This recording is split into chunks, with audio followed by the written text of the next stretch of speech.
அடுத்த பிரதமர் நிதின் கட்காரி ராஜினாமா செய்கிறார். பிரதமர் மோடி அதிர்ச்சியில் பாஜகவினர்.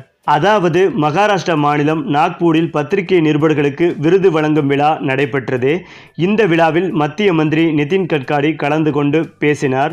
சமீபத்தில் நடந்த ஒரு விஷயத்தை நினைவு கூறுவதாக அவர் கூறிய நிலையில்தான் எதிர்க்கட்சியை சேர்ந்த ஒருவர் தன்னிடம் வந்து நீங்கள் பிரதமரானால் உங்களுக்கு நாங்கள் ஆதரவு கொடுப்போம் என்று கூறினார். அதே நேரத்தில் அந்த நபரின் பெயரை அவர் சொல்ல மாட்டேன் என்று தெரிவித்துவிட்டார். இந்த நிலையில்தான் நீங்கள் ஏன் பிரதமராக கூடாது என்று எதிர்க்கட்சியை சேர்ந்த ஒருவர் கேட்ட நிலையில்தான் நீங்கள் ஏன் எனக்கு ஆதரவு தர வேண்டும், மேலும் நான் எதற்காக உங்களுடைய ஆதரவை பெற வேண்டும் என்று நிதின் கட்காரி கேட்டுள்ளார். அதோடு என்னுடைய வாழ்க்கையில் பிரதமராக வேண்டும் என்ற எண்ணம் தனக்கு ஒருபோதும் இருந்ததில்லை எனவும் அந்த நபரிடம் தெரிவித்ததாக கூறியுள்ளார். அதன் பிறகு என்னுடைய அமைப்புக்கு நான் விசுவாசமாக இருக்கிறேன்.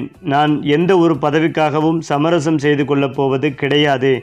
என்னுடைய மன உறுதிதான் எனக்கு மிகவும் முக்கியம் என்று கூறினார் நிதின் கட்காரி.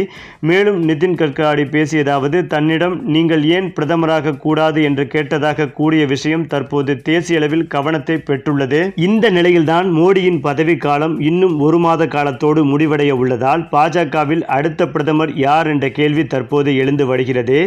இந்த நிலையில்தான் பாஜக மூத்த தலைவர்களுக்குள் அடுத்த பிரதமருக்கான போட்டியும் தற்போது எழுந்து வருகிறது. இதனால் பாஜக மூத்த தலைவர்களுக்குள்ளே கடுமையான கருத்து வேறுபாடும் இருந்து வந்துள்ளது. ஆனால் அடுத்த பிரதமரை தேர்வு செய்யக்கூடிய பொறுப்பு மோடி கையில்தான் இருக்கிறது. அவர் ரகசியமாக அந்த தகவல்களை வெளியில் கூறாமல் வைத்துள்ளார் என்ற தகவலும் அரசல் புரசலாகவும் பேசப்பட்டு வருகிறது. ஆனாலும் பாஜகவில் மோடியின் நன்மதிப்பை பெற்றவர்களில் முக்கியமான நபர்களாக நிதின் கட்காரி இருந்து வந்துள்ளார். அநேகமாக அமித்ஷாவை விட நிதின் கட்காரிக்கு முக்கியத்துவம் கொடுக்கும் வகையில் பாஜகவின் அடுத்த பிரதமராக நிதின் கட்காரியை மோடி நியமிப்பதற்கான வாய்ப்புகள் அதிகம் இருப்பதாகவும் ஒரு தகவல் வெளிவந்து கொண்டிருக்கிறது.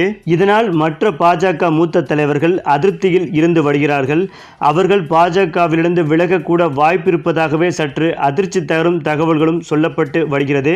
இதனால் விரைவில் மோடியின் பதவி காலம் முடியும் 3 நாட்களுக்கு முன்பாக அடுத்த பிரதமர் நிதின் கட்காரி தான் என்ற அறிவிப்பை பிரதமர் மோடி அவர்களே பொது மேடையில் அதிகாரப்பூர்வமாக வெளியிடுவார் என்றும் தற்போது தகவல்கள் வெளிவந்து கொண்டிருக்கிறது.